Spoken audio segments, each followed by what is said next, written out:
Silakan duduk Bapak Ibu yang terkasih, Shalom. Bagaimana kabarnya? Luar biasa. Iya, hari ini tema yang diberikan dari gereja adalah sikap, hormat dan saling mengasihi di dalam keluarga. Kita bersyukur ya kita ada di gereja ini, gereja yang memiliki visi adalah menjadikan keluarga-keluarga yang berkemenangan di dalam Tuhan.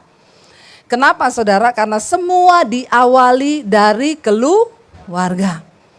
Keluarga adalah tempat pertama kita belajar untuk mengaplikasikan firman Tuhan. Di dalam keluarga lah kita belajar untuk mengasihi, di dalam keluarga kita belajar untuk menghormati, di dalam keluarga kita belajar untuk saling melakukan firman. Kenapa saya berkata dari keluarga itu awal kita belajar melakukan firman dan mengaplikasikan firman Tuhan?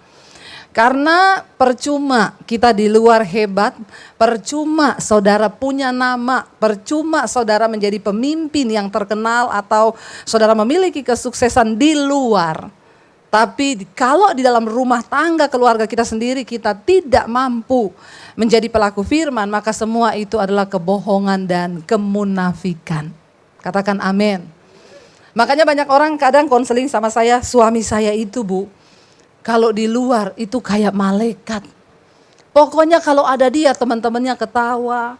Dia suka traktir teman-temannya di luar. Tapi kalau di rumah Bu, kayak setan. Di sini tidak ada. Amin. Ya, tidak ada yang ngaku. Ya, nggak ada di sini. Di sana banyak saudara. Ada orang-orang yang berkata begitu. Tetapi hari ini kita mau belajar. Firman Tuhan terambil dari 1 Petrus pasal yang kedua ayat yang ke-17. Kita baca dulu ayat ini. 1 Petrus pasal yang kedua ayat yang ke-17. Firman Tuhan berkata demikian. Hormatilah semua orang, kasihilah saudara-saudaramu, takutlah akan Allah, hormatilah raja. Ya, kita ulangi, hormatilah semua orang, kasihilah saudara-saudaramu, takutlah akan Allah dan hormatilah raja. Ayat ini berkata, mari kita belajar menghormati semua orang. Bukan hanya menghormati pejabat, bukan hanya menghormati orang yang punya nama, tapi kita belajar menghormati semua orang. Karena semua manusia itu diciptakan Tuhan. Amin saudara. Ya, kita belajar dimanapun kita belajar. Saya ini banyak melihat orang Kristen itu yang banyak itu suka tidak hormat. Ya, kemarin tuh kita liburan ke Bali kan saudara. Terus saya itu naik pesawat lah ceritanya ya. Jadi saya, suami sama 2 anak saya. Banyak yang tanya, anaknya 1 kemana Bu? Susah banget ya saya harus jawab satu-satu. Foto gak lengkap saja 1 ditanyain. Yang 1 lagi ujian jadi gak bisa ikut. Ya, waktu duduk kami ini berusaha untuk mengikuti aturan. Ini salah satu contoh kita belajar menghormati ya orang lain. Saya dengan suami berdampingan duduk, anak saya 2 terpisah. Ya, tapi memang dapatnya nomor begitu, ya sudah jangan dirubah-rubah. Anak saya di belakang, yang 1 juga di belakang. Lalu di samping saya ini ada 3 orang lah, ibu sama anaknya 2. Ada mas-mas datang, tempat duduknya di samping ibu itu anaknya 2. Ribut kan, Bu itu tempat duduk saya di situ. Saya bilang Mas, daripada ribut, tempat duduk di samping suami saya ini kosong. Toh sama aja di pojok kan. Masnya duduk sini aja sama-sama ujung, itu kan ibu sama anak, biarin aja. Dia sempat marah-marah karena dia pikir itu anak saya saudara. Yang 2 anak itu anak saya. Duduklah dia, tenang. Tiba-tiba anak saya yang duduk di belakang berdiri. Disuruh pindah sama satu keluarga, anak saya suruh pindah ke depan. Dek, kamu pindah ya, soalnya tante nih satu keluarga. Anak saya ini nurut banget. Dia berdiri, dia pindahlah ke depan. Saya lihat, tuh anak saya kok pindah yang kecil, terus duduknya di antara om-om. Ya 1 om, 1 om. Saya bilang lah, saya permisi dulu ke masnya yang ini. Saya baru gini, Mas permisi ya. Dia langsung jawab saya, sudah cukup sekali Bu, suruh saya pindah. Terus saya, oh oke, bilang saja kalau enggak mau, enggak usah ngomong sudah cukup sekali. Terserah saya dong mau jawab apa. Iya, terima kasih Mas. Saya bilang suami saya, kamu pindah ya, kamu pindah ke depan, kasihan anak kita di antara om-om.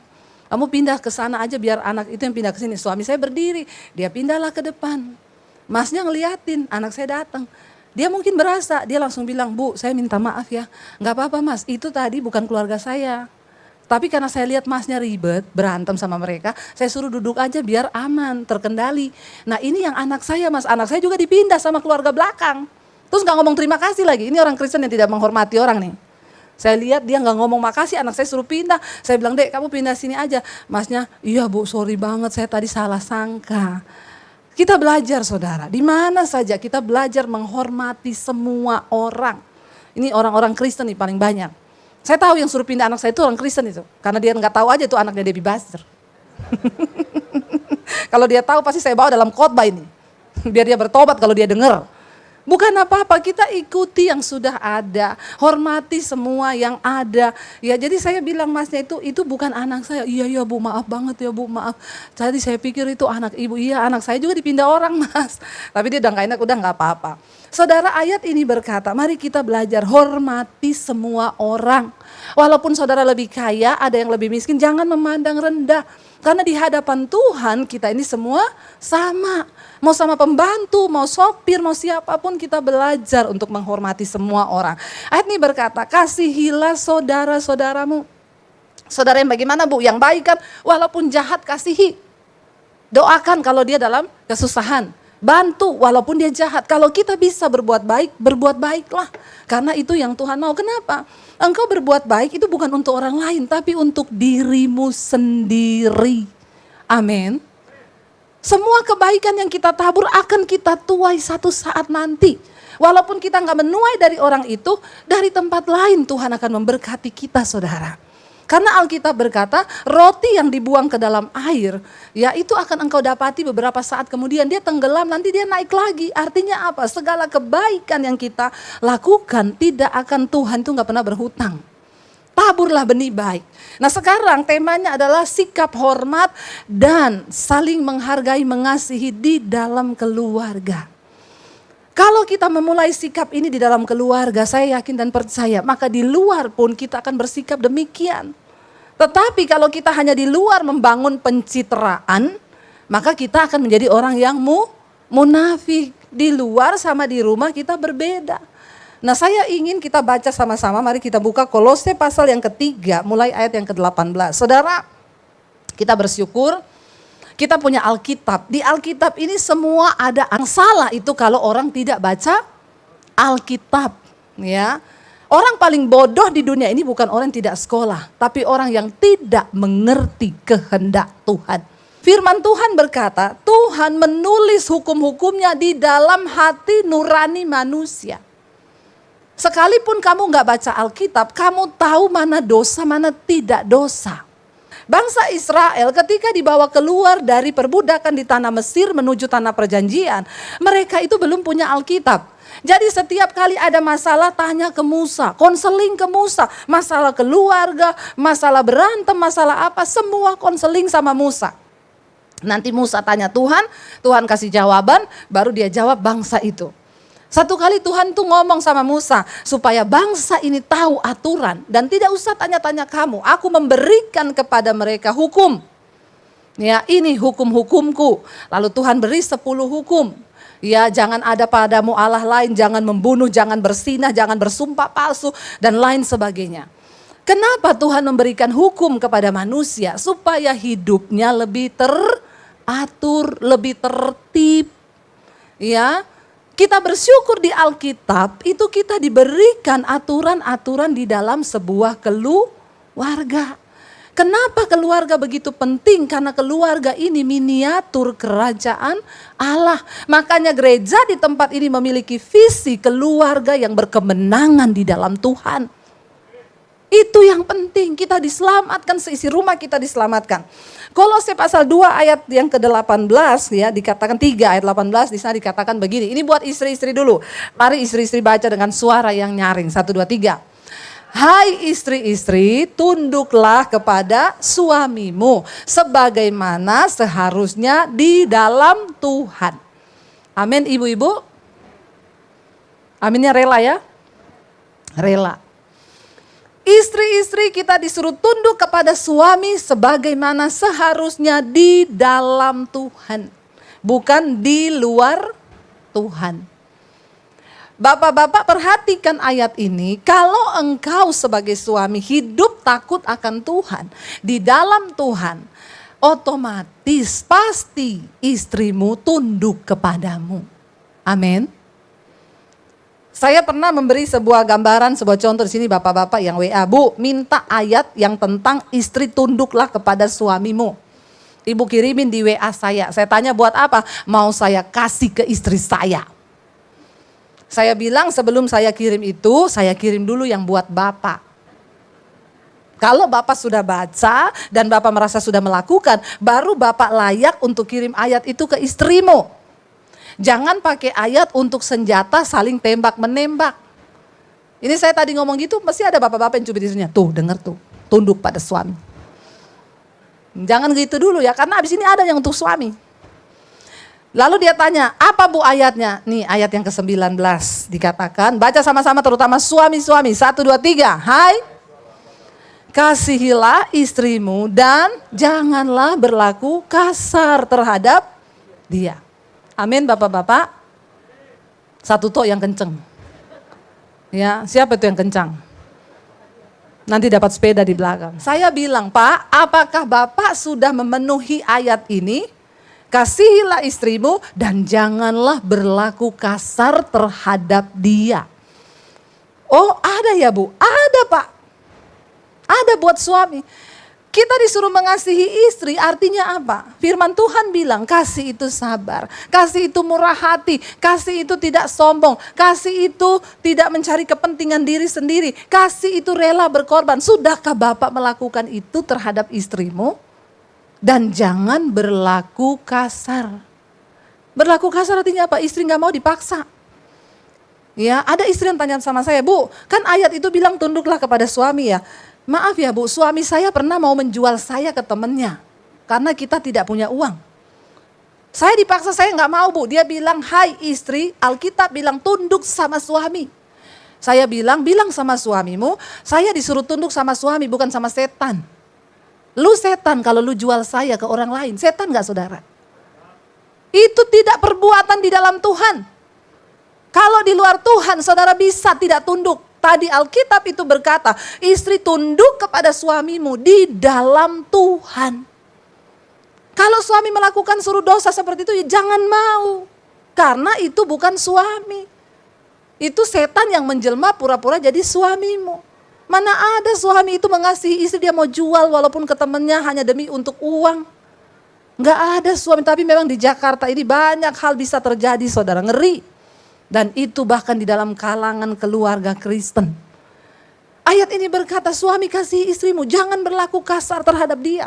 Kenapa ada istri yang tidak tunduk kepada suami? Karena pasti di situ ada suami yang tidak mengasihi istri. Engkau tidak bisa menuntut istrimu tunduk kalau engkau tidak mengasihi istrimu. Demikian juga ibu-ibu, engkau tidak bisa menuntut suamimu mengasihi engkau kalau engkau tidak. Jadi ini hukum sebab akibat. Makanya perlu sekali kita bernikah dengan orang yang seiman. Kalau engkau menikah dengan yang tidak seiman, itu bayar harganya terlalu mahal.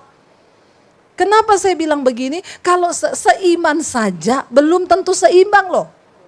Sudah seiman nih, tapi belum tentu seimbang. Istri mau melakukan firman, suami gak mau. Padahal sama-sama Kristen. Makanya harus benar-benar cari yang seimbang.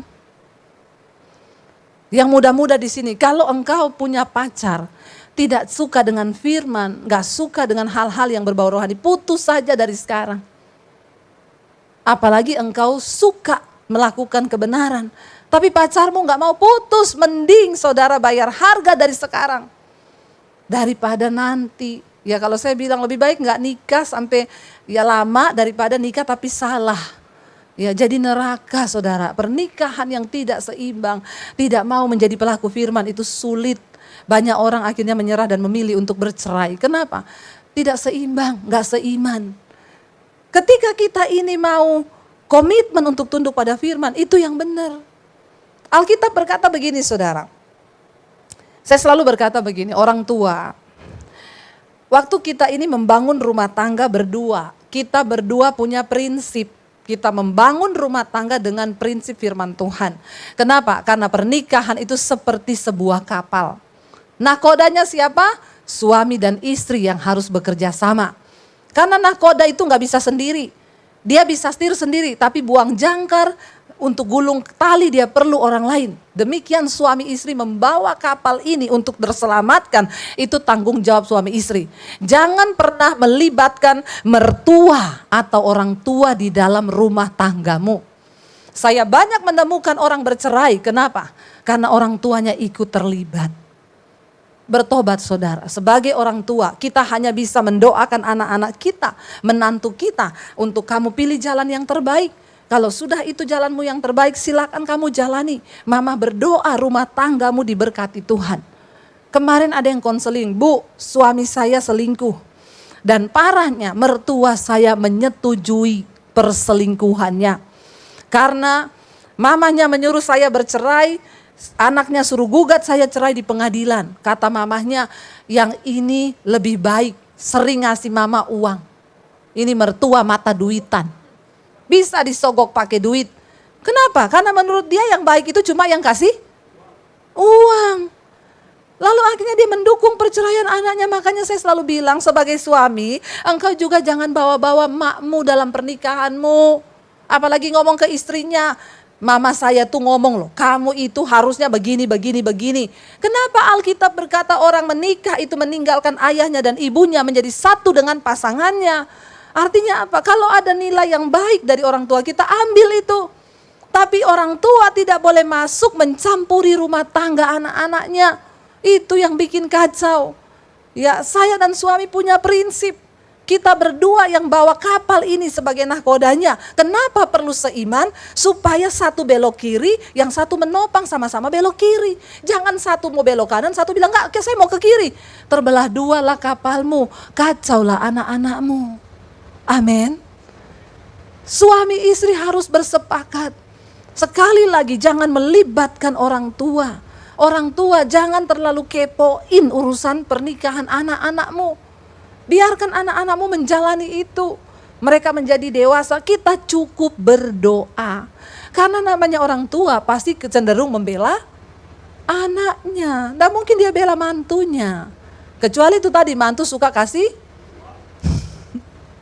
Ya, bertobat ya. Kita berpercaya saudara, kalau kita mau sungguh-sungguh cari Tuhan, maka Tuhan itu sanggup memberkati.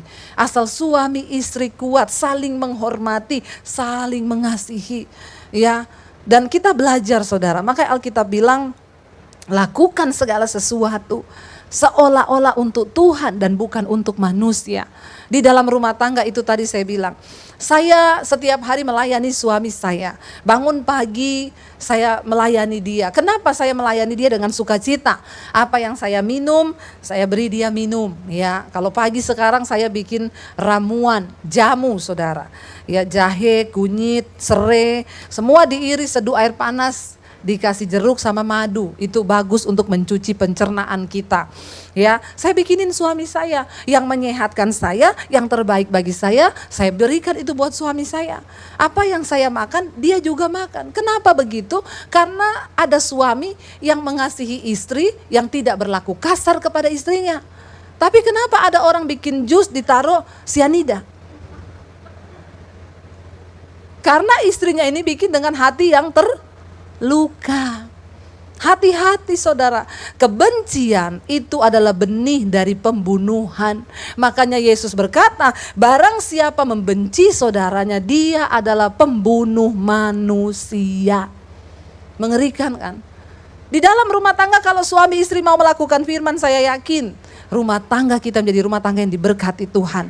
Lalu untuk anak-anak, baca ayat yang berikutnya. Di sana firman Tuhan berkata, ya, hai anak-anak, di sana dikatakan apa? Taatilah. Ya, hai anak-anak, khusus anak-anak muda, baca yang kenceng. 1, 2, 3. Taatilah orang tuamu dalam segala hal, karena itulah yang indah di dalam Tuhan. Bagi anak-anak yang masih dalam pengawasan orang tua, disuruh taat kepada orang tua. Selama engkau masih dalam pengawasan orang tua, taat kepada orang tuamu. Firman Tuhan berkata dalam segala hal. Karena itu orang tua harus hidup takut akan Tuhan. Supaya apa? Kita nggak usah terlalu banyak berteori mengajari anak-anak kita. Berikanlah contoh dan keteladanan iman. Kalau orang tua hidup takut Tuhan, anak-anak pasti takut Tuhan. Kalau orang tua memberi teladan, mereka melakukan firman dalam kekudusan, di dalam kesucian, di dalam iman, maka keteladanan hidup kita berbicara lebih keras daripada perkataan kita. Ya, anak-anak akan mentaati kalau ada roh takut akan Tuhan di dalam keluarga. Kenapa banyak anak-anak memberontak?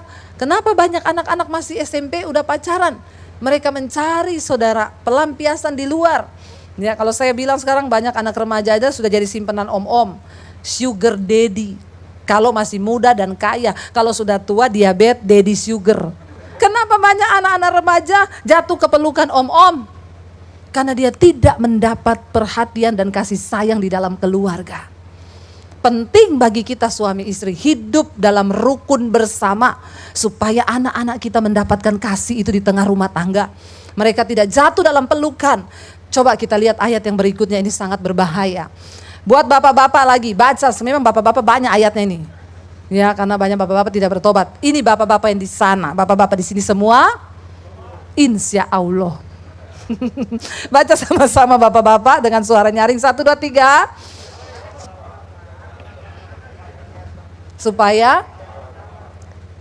Supaya jangan tawar hatinya. Bapak-bapak jangan sakiti hati anakmu, supaya jangan tawar hatinya. Saya pernah dengan suami saya membahas ayat ini, kata suami saya gini, kenapa bukan ibu-ibu ya? Kenapa bapak-bapak jangan sakiti hati anakmu? Saya bilang mungkin karena ibu-ibu itu yang mengandung anak. 9 bulan ada di kandungan, kita satu emosi, satu perasaan. Anak itu mengambil kalsium dari ibunya, pembentukan tulang, semua itu dari ibu. Jadi saudara, ibu walaupun dia marah semarah-marahnya kepada anak, jarang ada anak kepahitan sama ibu. Itu ada ikatan batin. Tapi anak kepahitan sama bapak itu banyak. Kenapa? Karena bapak itu tidak merasakan bagaimana susahnya mengandung seorang anak. Ya, jadi saudara, ketika bapak-bapak menyakiti hati anak, contoh apa? Waktu engkau misalnya melakukan perselingkuhan bapak-bapak, lalu anakmu melihat ibunya meneteskan air mata dan terluka, itu akan sangat melukai hati anakmu. Dan dia akan menjadi tawar terhadap engkau. 1000 nasihatmu tidak akan mungkin didengar dan masuk di dalam pikirannya. Kenapa? Karena ayah, bapak adalah wakil Tuhan di dalam keluarga. Engkau yang harus membawa figur Tuhan di dalam keluarga sebagai contoh. Kalau gambar diri Allah di dalam dirimu rusak, itu yang menjadi penyebab anak-anak muda enggak Tuhan-Tuhanan, peduli amat sama Tuhan. Aku udah lihat bapakku itu kayak begitu. Sehingga banyak anak-anak muda yang akhirnya melakukan penyimpangan seksual. Masih umur belasan tahun mereka sudah jatuh dalam dosa ya free sex. Itu terjadi hari-hari ini. Bahkan anak SMA yang sudah melakukan aborsi berkali-kali. Kenapa itu bisa terjadi saudara? Karena mereka tawar melihat bapak-bapaknya. Karena itu bapak-bapak, penting engkau menyadari bahwa firman Tuhan berkata, suami itu adalah gambaran Kristus bagi keluarganya. Engkau harus menjadi imam yang benar, supaya anak-anakmu tidak tawar hati. Lalu ada yang tanya, Bu, kalau gitu kita kalau mukul anak boleh nggak? Boleh, waktu usianya masih kecil. Harus pakai rotan. Ya, saya sediakan rotan kecil di rumah. Anak-anak kalau nakal, saya udah ngomong mandi terakhir jam 5 sore ya. Mandi jam 6, rotan melayang. Kenapa saudara? Alkitab bilang, kalau engkau menjauhi anakmu dari rotan, engkau akan membiarkan dia mati dan dia akan menyusahkan engkau di hari tuamu. Jadi kalau ada orang datang konseling, hari-hari ibu saya ini udah tua, lihat anak-anak hancur semua. Saya bilang, ibu pasti waktu kecil anaknya gak pernah dipukul. Gak apa-apa, sediakan rotan, tapi mukulnya sampai SD saja. Nanti kalau udah SMP jangan dipukul lagi. Yang luka bukan, yang sakit bukan kakinya, tapi hatinya. Dulu saya anak-anak begitu, mandi jam 6 saya pukul. Saya kasih ayatnya nih, kitab Amsal bilang, punggung orang bebal meminta pukulan. Jadi kalau sampai mami mukul kamu, bukan mami yang pengen mukul, punggungmu yang minta. Pukul dong, pukul dong. Karena orang bebal. Apa itu orang bebal? Ngerti yang benar tapi tetap melakukan yang salah. Saya kasih mereka pengertian. Saya pukulin di kaki saudara, biar kapok. Tapi nggak apa-apa, mereka besar, mereka tahu. Supaya Alkitab bilang, ya jangan jauhkan anakmu dari rotan. Karena kalau engkau menjauhkan mereka dari didikan, mereka akan menjadi anak-anak gampang, anak-anak liar. Di manakah anak yang tidak dibentuk dan dididik, dihajar oleh orang tuanya? Demikian juga Bapamu yang di sorga. Dia Bapa yang mendidik kita. Sakit gak waktu dididik? Sakit. Sampai kadang minta-minta ampun kan. Aduh Tuhan, sakit banget. Apa yang saya alami ini Tuhan, itu bagian dari didikan Tuhan. Tetapi kalau kita mau taat, mau nurut, hasilnya pasti mendatangkan sukacita dan damai sejahtera. Mari kita hidup saling menghormati, saling mengasihi. Jangan ada kepentingan-kepentingan diri dalam rumah tangga supaya tidak hancur keluarga kita saudara. Saya berdoa kalau hari ini mungkin saudara tertegur sebagai suami, sebagai istri, sebagai anak. Engkau belajar taat kepada orang tuamu. Mari kita semua mau introspeksi diri. Kita mau bilang kepada Tuhan, Tuhan kami mau. Saudara, bukankah kita semua rindu ketika Tuhan datang satu saat nanti, kita dan seisi rumah kita diselamatkan Tuhan. Berat visi di gereja ini, berat menjadikan keluarga-keluarga yang berkemenangan di dalam Kristus. Kenapa? Karena sebuah bangsa yang kuat itu terjadi dari keluarga-keluarga yang kuat. Semakin banyak keluarga hancur, semakin hancurlah bangsa itu. Perhatikan di sekelilingmu. Ada begitu banyak keluarga yang hancur. Mari kita mau menjadi salah satu keluarga yang bisa menjadi teladan bagi banyak orang. Amin saudara. Lewat hidup kita dimulai suami istri, ya jangan banyak-banyak berantem. Lebih baik hidup damai. Kenapa saudara? Karena di mana orang hidup rukun bersama, kesitulah berkat Tuhan itu diperintahkan. Tapi kalau engkau tidak hidup rukun bersama, maka apa yang ada padamu juga akan habis. Kita berdoa. Saya undang para imam musik, kita mau bilang kepada Tuhan, ajari kami Tuhan untuk saling mengasihi. Kita mau bilang Tuhan, ajar kami ini untuk saling mengampuni, untuk saling belajar dari kasih-Mu Tuhan. Kita mau bangkit berdiri bersama. Saudara, biar kita datang kepada Tuhan hari ini, merendahkan diri, merendahkan hati. Banyak hal yang perlu kita belajar dari firman Tuhan. Kalau selama ini engkau tidak mengerti, hari ini firman Tuhan sudah berbicara bagi kita. Siapa yang dapat menyelamatkan keluargamu? Bukan pendetamu, bukan siapapun, tetapi engkau dengan Tuhan. Datang pada Tuhan, katakan pada Tuhan, ajarilah kami Tuhan untuk saling mengasihi dan saling mengampuni.